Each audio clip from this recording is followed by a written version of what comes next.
We good, Brian?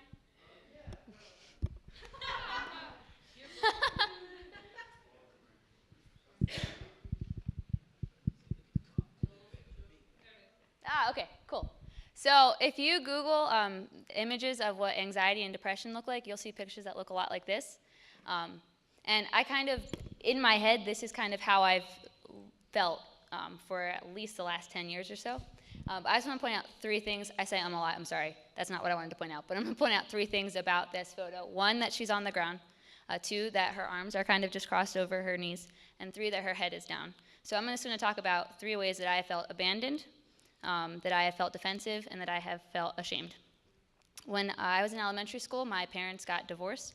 And I didn't have a problem with that. My parents fought all the time. I thought it was a really good decision. But my dad took it as an opportunity to just step out of my life and didn't pursue a relationship with me, lost custody of me after a year. And I was okay with that. I didn't have a strong relationship with him, but at the end of the day, it kind of just still felt like my dad had abandoned me. My dad didn't want a relationship with me. He continued to have a great relationship with my brothers, but not me. So in that moment, I kind of felt abandoned, and in my head, I kind of just sunk down to the ground. My two brothers have a lot more in common with each other than they do with me, and they would make fun of me a whole lot. They didn't really know how to love me very well. So after a while, I kind of just started to get the idea that nobody really wanted to hang out with me or be around me. So I got defensive, and in my head, my arms kind of went around my knees. And then in high school, there was a guy that I really liked that we would hang out all the time. We'd go to Bible study in the mornings before school sometimes. And he was just a person that I really honestly thought that I'd be spending a lot of time with. And as soon as I told him how I felt, he kind of stopped talking to me. And that was really confusing and hard to deal with. And then in college, there was another person who I got to know really well and really liked me. And a couple months after that, he told me as much, but then also said that, you know, I really, really like you, but I'm not going to ask you out and I don't want to date you. So, and at that point, I'm like, okay, is there something wrong with me? Why doesn't anybody really want to be with me? Like, what is wrong with me? And I started struggling with self-worth and thinking that I'm maybe just not worth it. And in that moment, I kind of felt ashamed. And so in my head, my head was down. Sorry, I hope you guys can still hear me. The only difference between my situation and this picture was that in my mind, I always had my hand out because I was always praying that God would send somebody that would see how broken I was and send somebody to fix me or something.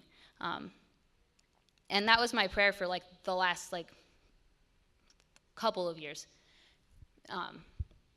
But the rest of the world just kind of saw me projecting this image that I was fine.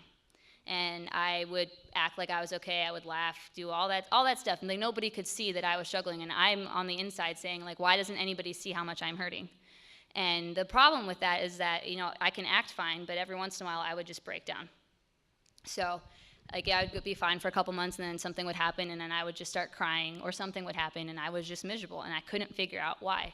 And a couple of months ago, there was a time where I came back from work, and I was just sitting on the floor of my house crying, because nothing felt like it was going right. Didn't feel like I was doing right in any area of my life. And I was just crying to God. I was like, why do I feel this way? Why am I alone right now? And I kind of started to think how God must be looking at my situation right now. And I kind of just had this image of God standing in heaven, screaming at me Erika, I love you. How are you not loving yourself right now? Why are you believing this lie that you're sitting here all by yourself? I'm right here. I created you. I love you. I sent my son to die for you. How could you not feel loved? And that kind of hit me. And I kind of realized that picture is a lie. That is what the enemy wants us to think. He wants us to think that we are alone. He wants us to think that we're by ourselves, that we can't talk about what we're going through.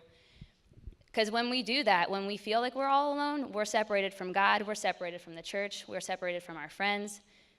And that's just not a good place to be in. Then that's letting the enemy win.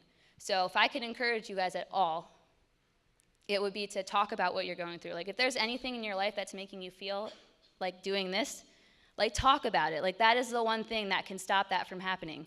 Because I promise you, you're not alone. The second I started talking about all the stuff that I was going through, every single person would be like, I get that. I've been through that. And I was like, really? I'm not the only one? And I could kind of hear God in the background saying, no, of course you're not. You're not alone. None of you guys are. So I hope that That's my story. I don't have an ending, sorry.